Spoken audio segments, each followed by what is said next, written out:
What's up, and welcome back to another episode of Inside the Multiverse. Carlos, Matt, Brad, how's it going, guys? Things are going pretty well. How are you guys doing?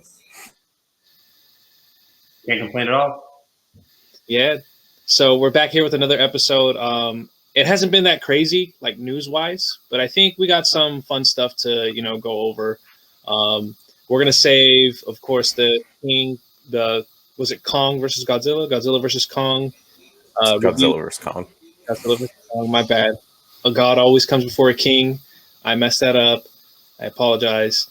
But yeah, we're going to save that review, that discussion for the end of the show, pretty much. And we'll first start off with, a topic that was brought to us by our own Matt. So, Matt, what's our first topic today? So what I thought would be a fun topic is if we all thought of a character that we could bring to live action, whether it be a superhero, whether it be an anime character, whether it be a video game character, someone who we feel, or at least we would enjoy seeing, be portrayed on the big screen in a live action setting. So that's our first topic for tonight.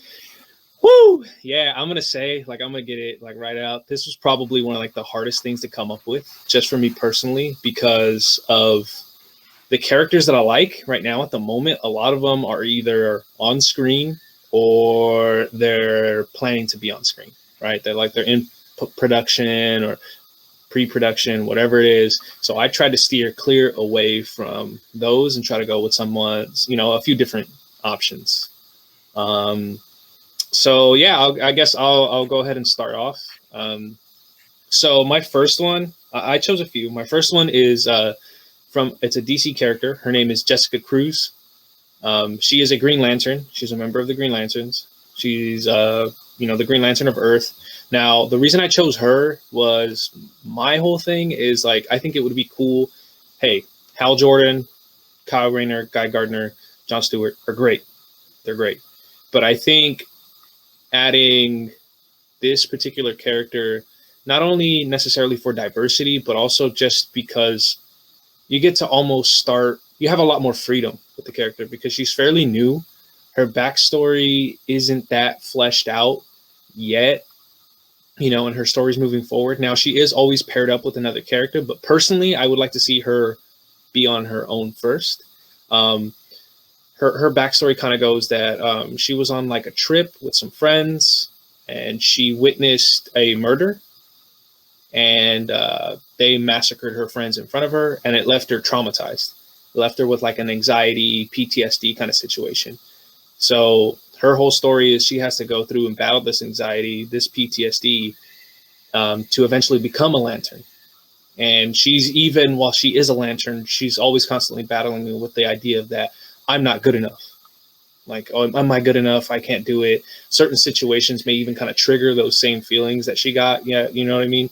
So as a superhero, if you're put in that situation where you have to stop somebody shooting a gun or something like that, and you have a quick flashback to that, that's a big thing, right? And that's really relatable, I think, to what a lot of people go through, and how we're starting to put more focus on mental health, realizing that it is a big thing. And I think it would be huge to see somebody who has gone through such a tragic experience and constantly dealing with it try to still be a hero and eventually be able to make it up at the end, become this hero. I think it would be really cool, especially one like Green Lantern, a staple character in the DC universe. Yeah, so that's just kind of my first one. I don't know if anybody else wants to go next. Brad, you got anything? So like Carlos, this was a tough question for me as well, because I feel like everything's already come to life for me. A couple that I was going to do would have been Moon Knight, but Disney Plus series. So obviously I can't do that one because that's already being brought to life. So I ended up, it's not necessarily one character, but I did end up on Yu-Gi-Oh! I figured. Yeah, I feel like that'd be really cool to see on the live action. I know the whole manga to anime to live action, it doesn't always go as planned. So it's kind of breaking one of my rules. But I feel like if they can stay true to the source material, I feel like it could be really well done. And there are a couple challenges because obviously Yugi's hair, how are you going to do that in live action? Yeah. like without like either doing CGI or having someone wear a wig. So that's like one issue. And then also like what storyline would you go with? Like, would you go with like the anime? Would you go with the manga? So that's one that I picked, but I'm a little wary just because we've seen things like, I'm not really a Dragon Ball Z fan, but that's probably like one of the worst live action adaptations ever. So and then what was the other one? Death Note? Yeah. Was that the bad one? Yeah. That was a pretty bad adaptation. And then, of course, Avatar. That's another one that was god awful. So, I'm a little wary of picking that one, but that's really the only thing I could come up with, honestly. For sure. All right. So the one I picked, I don't know how much you guys know about Street Fighter, but the character I picked is from that. His name's Akuma. And he is basically an extremely powerful fighter. He is the brother of Ken and Ryu's master. So he's obviously a very talented fighter. And I think it would be really cool to see him in a live action. I even had an actor picked out for him. And I don't know if you guys have seen the movie Ong Bak or The Protector with Tony Jaa. Or know who Tony Jaa is. Yeah, I know who Tony Jaa is. Okay, he was in one of the Fast and Furious movies, but he is an extremely, extremely talented martial artist, gymnast, acrobat. So he would very well be able to pull off a lot of the Street Fighter moves and make it believable. So I think he would be a really interesting character, and I would love to see him, that character, in a live action setting. Yeah, can we just say that, like, I think it was 2, right? There's been 2 Street Fighter movies have both fucking sucked. Yeah. Then, so I would hope they get it right. The one in the 90s was absolutely terrible. And then I think they, I know they definitely did a Chun-Li movie as well with, was it Kristen Crook from Smallville? Yeah. So both those movies did not live up to par in terms of expectations for Street Fighter fans. Yeah, that's tough. I mean, I think your guys' 2 selections definitely present the most challenges in just the adaptation because they haven't been successful. But I would like to see either one of those. That would be really cool. Now, I did pick like 2 more things that I was kind of interested in. Mine, kind of like Brad, it wasn't necessarily a character. It's more of a series. And they have had 1 movie. But Matt, and I think you're kind of there with me too. Like, I'm a big Pokemon fan. Like Pokemon growing up, I have cards. I had cards. I have all my cards still. I played, the games. I played a lot of the games. And I think Detective Pikachu, cool. It gave me everything that I wanted. Like seeing the, some of the Pokemon with textures on them was so dope. And seeing their Charizard's power and like seeing him do like flamethrower, I was super excited. So I think doing like a legit Pokemon movie where you get like the main character going on a journey to try to hunt down maybe like some legendary Pokemon, and all the while he's kind of like going through maybe 1 or 2 gym battles to get some badges would be awesome. And I think there's a lot of freedom that you can kind of play with, like what starter does he pick, who does he get, what gen it's in, because there's, what did we say yesterday, like 8 gens? I think there's like 8 generations. I think so, yeah. So there's a whole lot of starters that he could choose from, a lot of different eras you can set it in, and it'd be fun. I think it'd be great. The fact that it hasn't happened yet annoys me. Yeah, I think that would be really cool to see too, because I think you would get just from the terms of a studio's incentive to make that movies, you're gonna have a lot of the fans from like the beginning, the original gamers that are like, oh my god, like this is my childhood in a movie in live action. And then, as you said, since there's 8 gens, I mean, there's so many different kinds of fans and different ages. So, they could either make a movie that's kind of a mass appeal to all ages, or they can maybe focus on an older audience that would appreciate like the original Pokemon more, or maybe they go for the kids movie and it's more of like the current or more recent Pokemon. So I think there's a lot of incentive to make a movie like that. And I'm with you. I'm surprised that they haven't done anything more than what they already have. Yeah, for sure. So am I the only one that had like multiple? Did you guys just choose like one kind of character you were looking at? I do have another one that I thought of a couple minutes before we started, since you mentioned that you had more than one. And it's another anime character. I don't know if you guys have ever heard of the show Yu Yu Hakusho. I've heard of the name. I've never seen Yeah. it though. Yeah. Okay, Same. so it's from the, I think, either late 80s, early 90s, or it's like the early to mid 90s, but it's an older anime, and I didn't know about it until I got into college from two of my friends, and we watched it together. And growing up, I had really only watched Dragon Ball Z, and I was like, oh, this is the greatest anime ever. And then when I was done Yu Right. Yu Hakusho, I'm like, oh, I like this show a lot more. So it's definitely a good show. If you like Dragon Ball Z, I think you would like Yu Yu Hakusho. But I would want to bring that series to live action, and the main character, whose name is Yusuke Urameshi. He is a high school kid who dies in the first episode, but is then brought back as like this spirit detective.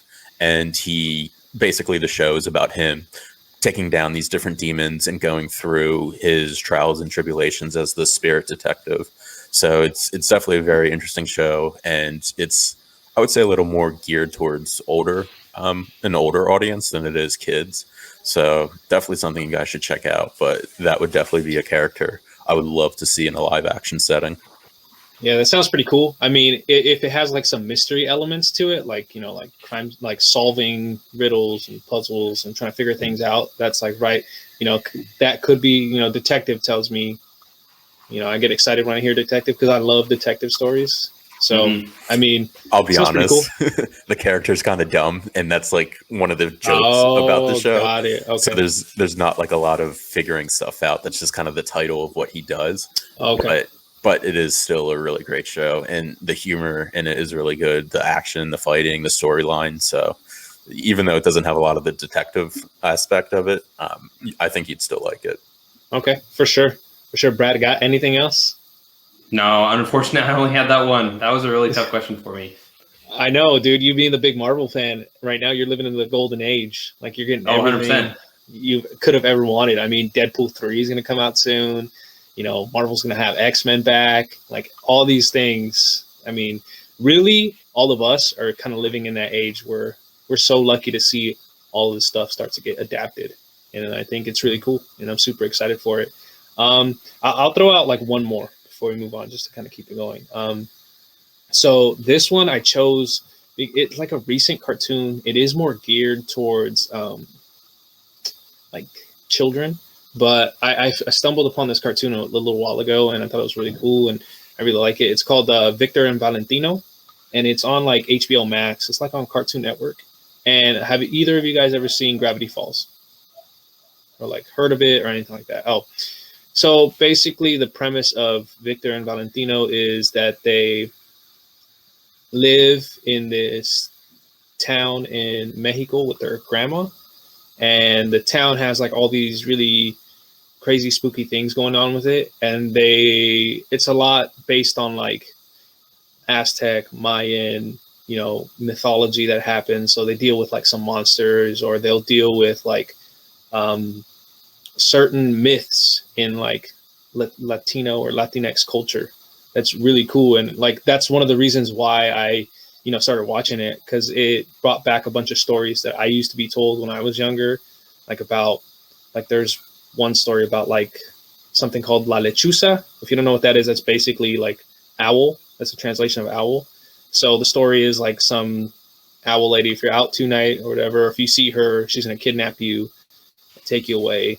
It's one of those things. And so I think it would be really cool once again to see something that kind of, there's a lot of people who have heard these stories growing up, and to see that take place would be really fun. I think it'd be really cool to see. And yeah, so I really like the cartoon. Yeah. Yeah, I mean, that would be my last one. That sounds really interesting. I've always loved mythology, whether it's Egyptian mythology, Greek mythology, you know, any kind of mythology, I think is always very interesting. And it sounds like that's a lot of what it entails. So that would definitely be cool. And, you know, I'll even check that out on HBO Max. Yeah, that's where it's at. All right. So if that's all we got, let's move on to the next thing here. What else we got, Matt? Ooh, the Godzilla versus Kong review. So I'm a huge Godzilla fan. I think we've established that already in past episodes. Matt, I think you feel very similarly. Brad, you're not as big of a Godzilla fan, I don't feel like, as the both of us. So I think, in all fairness, you should go ahead and kind of give your overall thoughts on the movie first. Sure. So I mean, I thought it was a good movie. I thought there was a lot of like discourse on the movie, like on Twitter or like whatever it may be, and like people were saying that like it was stupid, or like I even saw like one like writer saying like, oh, the script isn't intelligent. Like, come on, like you're coming to watch a monkey and a lizard like fight to the death. Like what what do you need like out of the script to like make it just so like some of the discourse I thought I saw on it was dumb. But it didn't ruin my it didn't sour my taste on the movie. I definitely enjoyed it. I enjoyed a lot of the fight scenes were awesome. A lot of the cinematography was really cool. Like when he was going through Middle World. What was that place called? Hollow Earth. Oh, Hollow Earth. Yeah, they're not Lord of the World. Rings. You motherfucker. Never seen that World. either. You dirty piece of shit. But anyways, when they were going through there, like where it had like the upside down, and then he was like, kind of like doing like those big landscapes of him like swinging through. So I thought that was really cool. And my guy King Kong, he held his own. All right, he won round 2. He won a round. I was told that he would get his clock cleaned, and maybe he did, but he won a round. Yeah. I mean, he put up. Well, once I saw the movie and I realized, like, oh snap, the way they're gonna counter Godzilla's power level, because that power level is ridiculous, is Kong is intelligent. And so then I was like, oh, okay, so he's gonna, and opposable thumbs, like so he's gonna have those steps where he's gonna take, be able to have a one up on Godzilla here and there. My thoughts, I enjoyed the movie. I've been a big fan of like all these creatures for a while. So this has been something that I really wanted to watch. I don't care that it didn't have people in it all that often, or that their stuff was like not that important, kind of just there. To me, I wasn't coming to Godzilla versus Kong to see, humans. That's not what I was here to do. I mean, yeah, the humans do add some like context to the idea, but even then they didn't really do much, because you kind of understood it, right? Like you understood why. Like the director set up a good thing in the beginning of like Godzilla's going around kind of imposing himself on all these different kaiju, on all these different creatures, and he's got one more to do it to, right? And so here it is, and I thought that was perfect. I enjoyed the fact that they went back to Tokyo, like, harping back to like the old, call back to the old movies where he's, tearing down Tokyo a lot. So I thought that was really cool. Overall, I just really liked it. I thought it was a great movie. And I had a bunch of fun watching it. So I mean, I can only imagine what it would have felt like in an actual like theater. I think that was the only thing that was missing, right? Is just seeing, like you said, that shot, all those shots were really beautiful and really shot really nice. Imagine seeing it on like a giant screen. Those were kind of just my overall thoughts on it. Matt, what about you? Yeah, I definitely agree with both you guys in terms of the cinematography. I think one thing that the MonsterVerse movies have done a really great job with is the cinematography. There's been a lot of really cool shots in all 4 of the movies. So that didn't surprise me at all to see that in this one.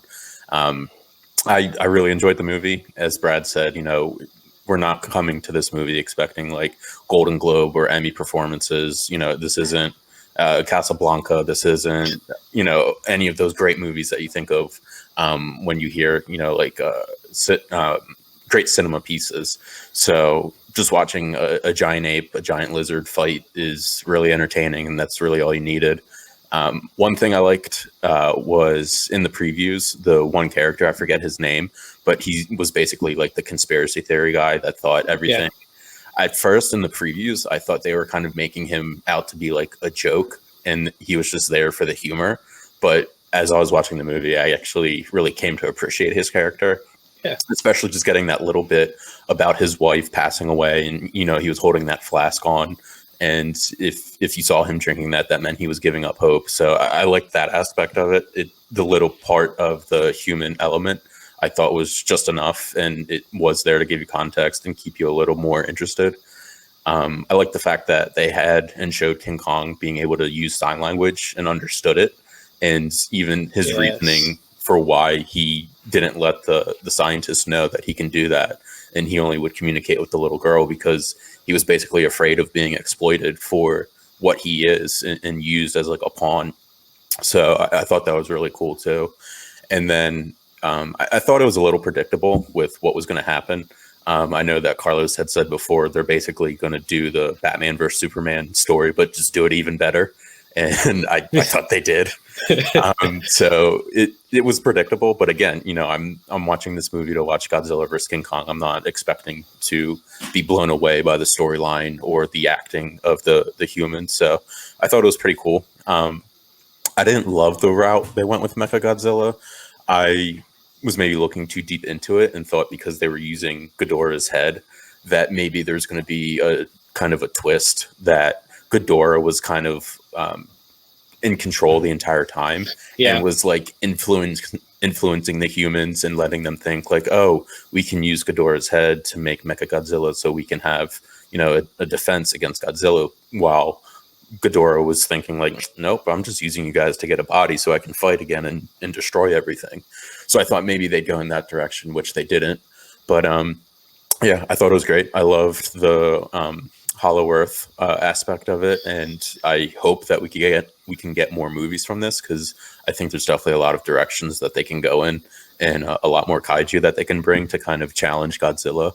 And as Brad said, Kong did get round 2, so it wasn't a clean sweep for Godzilla, but I'm glad that the right alpha won in the end, which was Godzilla. So sorry, Brad, I know Kong's your guy, but Godzilla is the true king.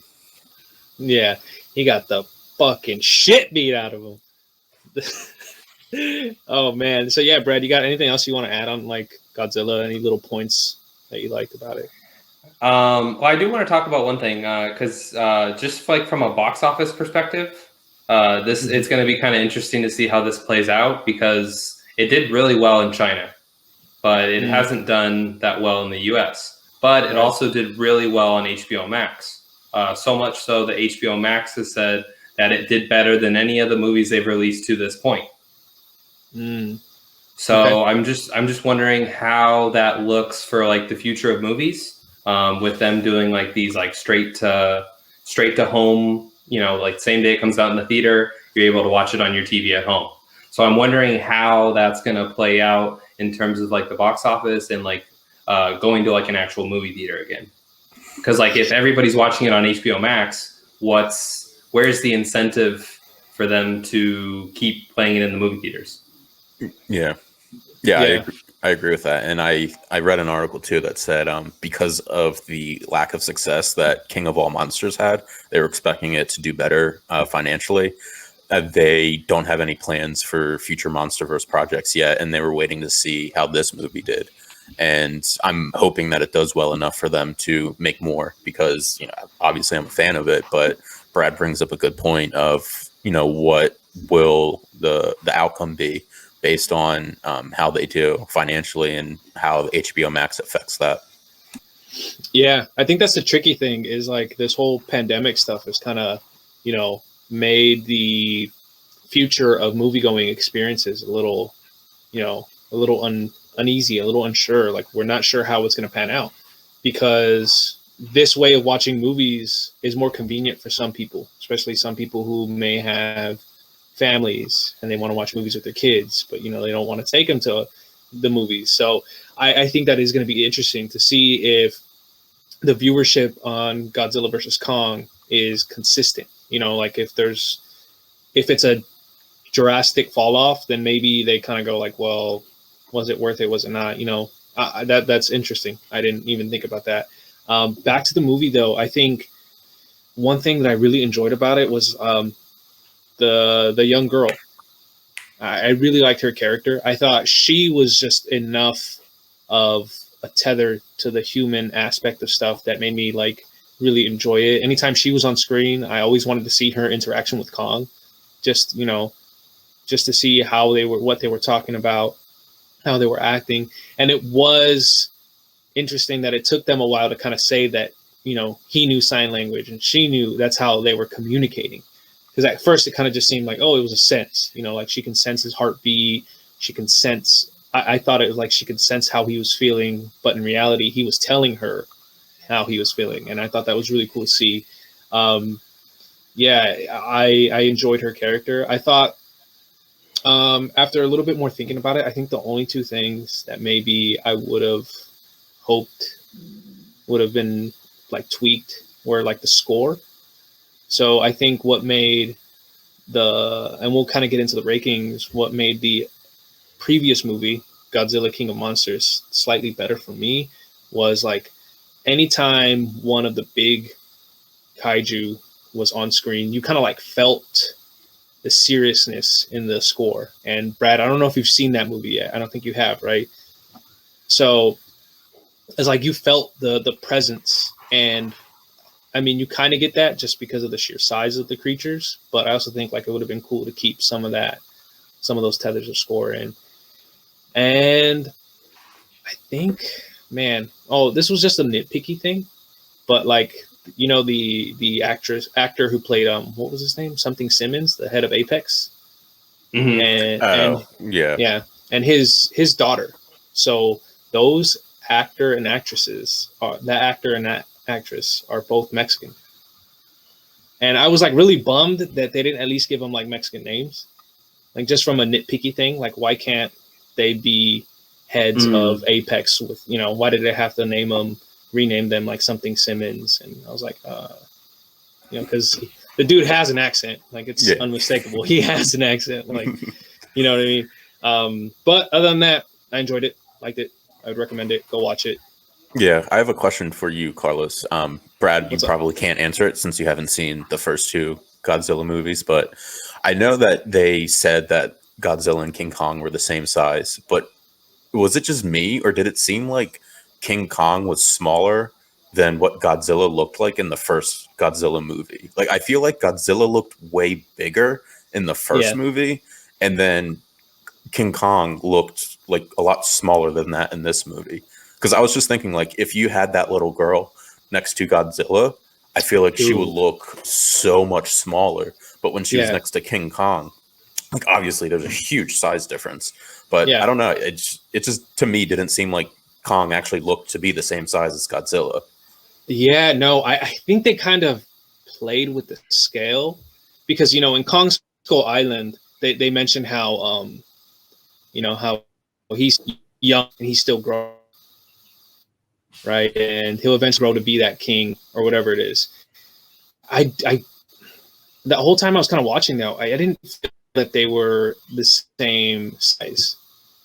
Like I felt that Kong was slightly smaller, you know, which played into the fighting style because Kong fought with a little bit more intelligence, and it also seemed he used a little bit more like agility, and he, you know, his agility, his climbing, and all those kind of things.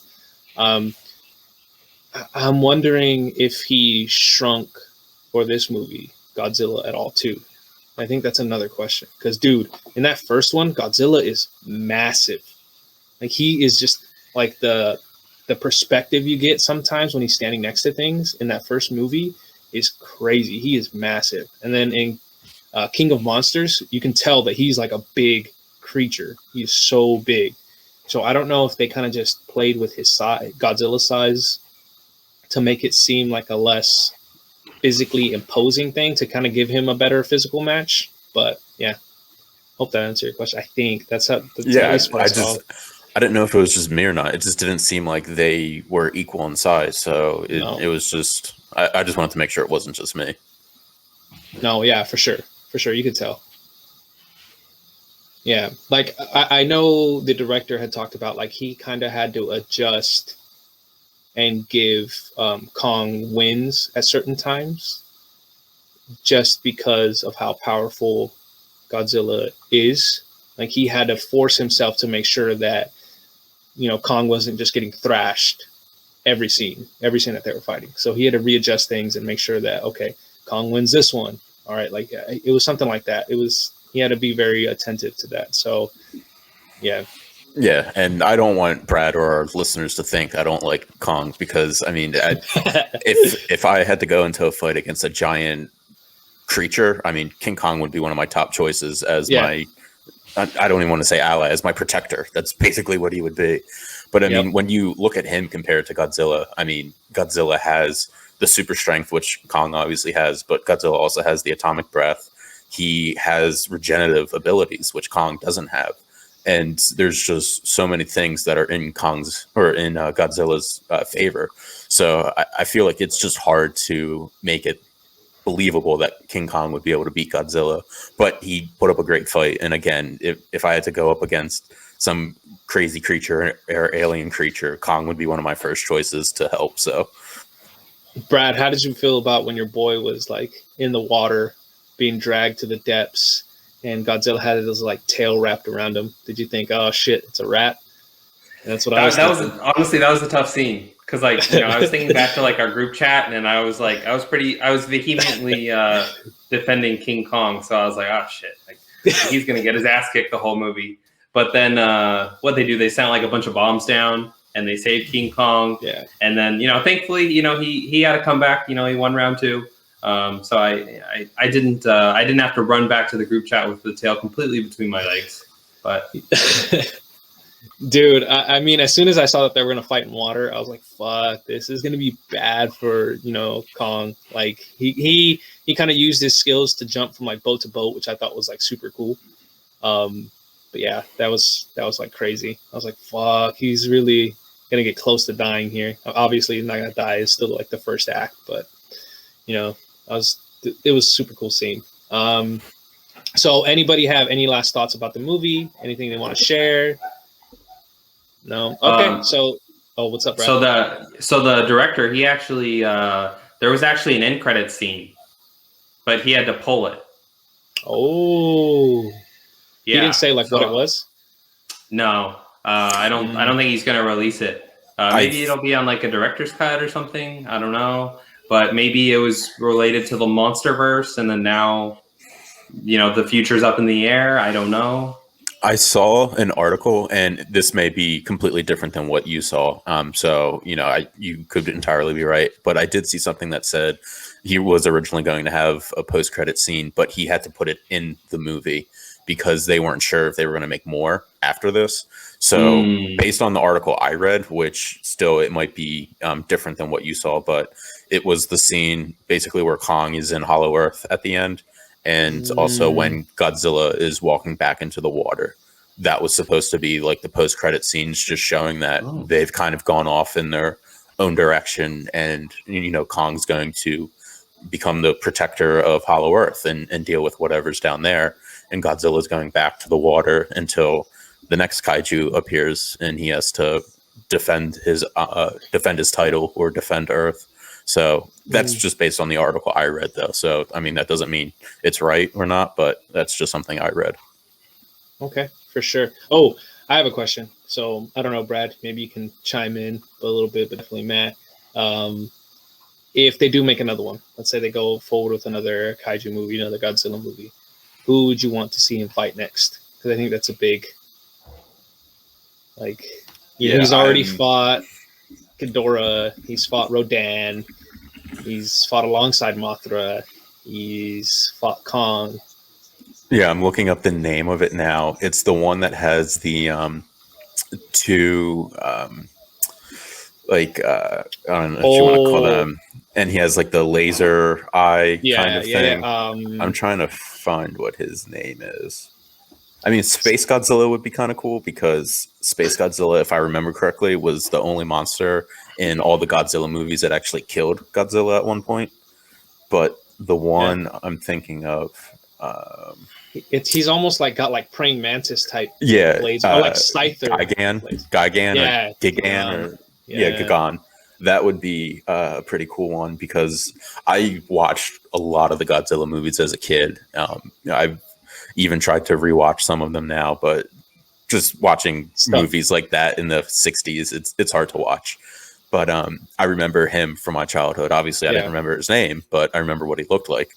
But I think that would be a really cool monster for us to see next. So I would say him. Space Godzilla, even Destroya. I think any of those three would be a pretty good enemy for Godzilla. This version of Godzilla. Brad, what do you think about Gigan? I know you had to probably Google them. Is this not a Power Ranger villain? He does look like one. Just like the picture I'm looking at, like he totally looks like a Power Ranger villain. Godzilla should go after Ivan Ooze. Ooh, Godzilla versus Ooze. Damn. What about this Angaru dude? Dude, Anguirus? Yeah. He looks cool. I was gonna say Anguirus. Is he kind of the one that looks like kind of like a rhino? Yeah, he's like or quadrupedal, right? He's like on all fours. He's got kind of like a shell looking thing, and he's almost got like a rhino face. Yeah, he's like if a rhino and a porcupine like made love. Yeah, dude. I think he's one of Godzilla's allies, if I'm remembering correctly. And he also may have been in. Was he? Because I remember in King of the Monsters, they had a few like really quick clips of some of the like classic kaiju. I don't remember if he was one of them, but it'd be really cool to see him regardless. Because I mean, he looks awesome. Yeah, dude. So funny about that you bring him up, Brad. There's a scene in like an old Godzilla movie that like kind of haunts me to this day. It's one where like Anguirus gets like cut or something, and like his blood starts to come out, and the blood is like this like weird orange and like weird consistency.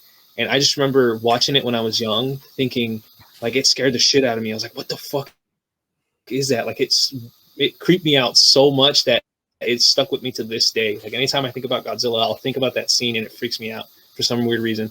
So the giant monsters didn't scare you. It was one of them bleeding that scared you. Exactly, dude. Yeah, yes. Okay. Like, I can't explain it at all.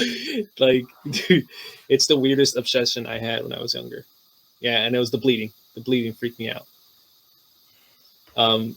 Okay, well, if that's all we got on Godzilla versus Kong, last little thing here is I thought it would be kind of cool to take the time to just kind of rank them, because we're not sure if we're ever going to see these movies or in a continuation. So let's go with Brad. Your list is going to be the shortest. What are your ranks? How do you rank these MonsterVerse movies? So as much as I love Kong Skull Island, because it does have like one of my favorite death scenes in like a movie ever. When he takes the double grenades and then he runs at him and then he gets tail whipped into a cliff. Like that was fantastic. So I'd have to put that one second, and then Godzilla Godzilla versus King Kong. That would be my first choice. Yeah, for sure, dude. I think the other one that tripped me out on that movie, the other death that like tripped me out, is the guy like looks up and then gets the like stick in his mouth or whatever it is, like the leg through his face. That one like was pretty bad. That was crazy. It was like the stick bug or whatever. Matt, you want to go? Yeah, it was like that giant stick bug, and it puts his like leg through his mouth.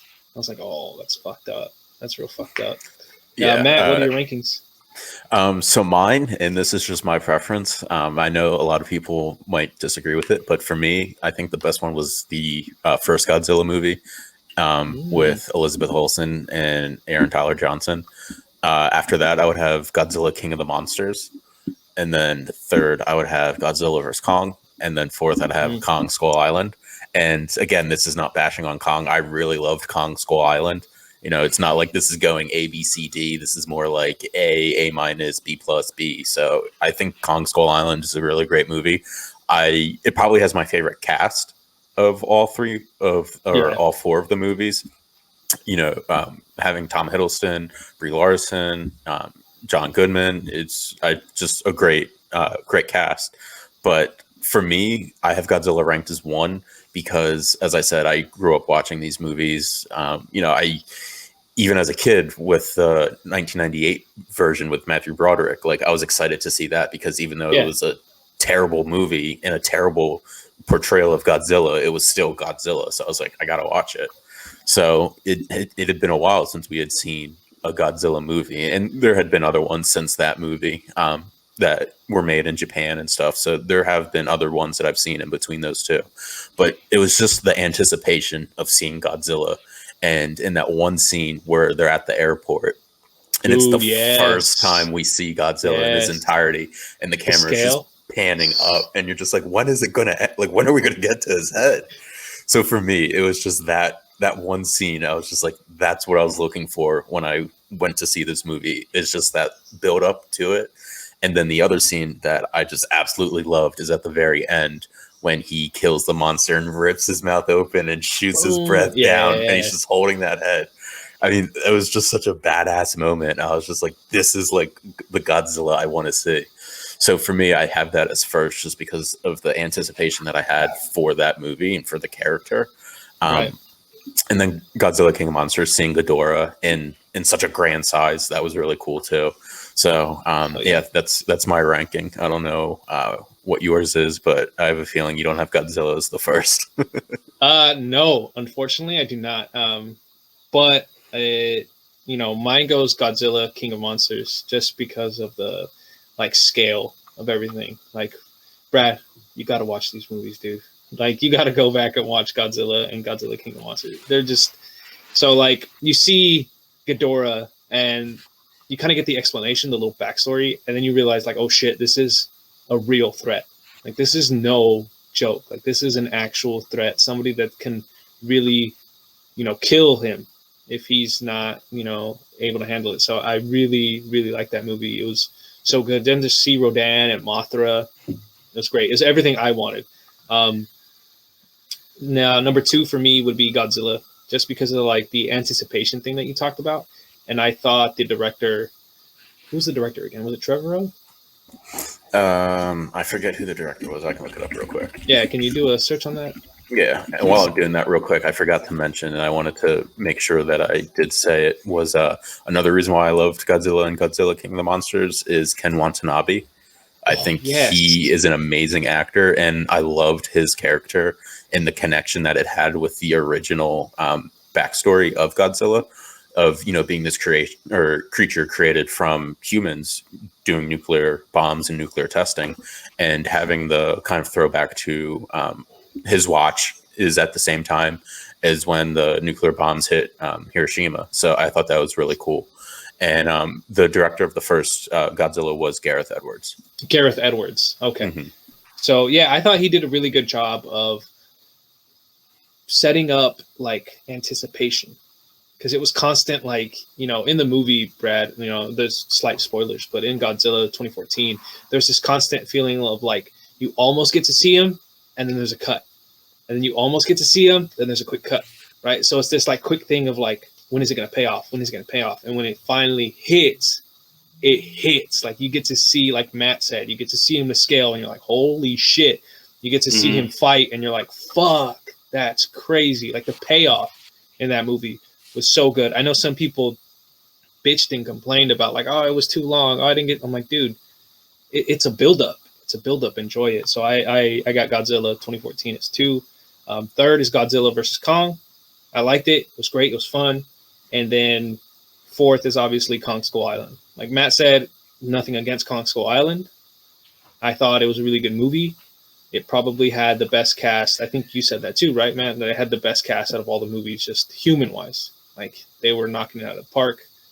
But, I like bits and things of the other movies better. So yeah, those are my rankings. Yeah, I think for me, one of the reasons why I had Kong is the 4th one is just because of the villain, so to speak, the Skull Crushers or whatever they were called. Skull Crawlers, yeah. They just weren't as, I mean, they were obviously scary looking. If you saw that in real life, you'd be like, well, I'm dead. But compared to the other monsters that you get in the Godzilla movies, I just don't think that they were on the same level. And I know that in this movie, Kong is still kind of like a teenager, so he's not at his full power yet either. But I just felt like the villain didn't held up as well as the ones did for Godzilla. Yeah, that makes sense. So I think, Brad, you got anything to add on your list of 2? Anything else? Not really, no.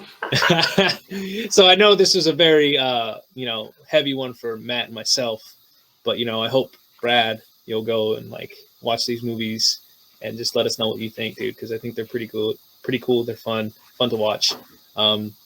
If that's all we got, then I'm gonna go ahead and say We thank everybody for listening. We hope listening or watching, depending on where you're getting this at. We hope you go subscribe to the YouTube channel. Go and listen on Apple Podcasts, Spotify, all that stuff, and just let us know what you think. You can go ahead and follow the page at IT Multiverse. Right? See, even I forget it's not in time. IT Multiverse, and just let us know what you think. Yeah. Other than that. Yeah, perfect. Right there in that little bubble for you. See, I don't even have to say it anymore. So go ahead and give us a follow and let us know what you think. Thank you guys for everything, and we'll see you next time.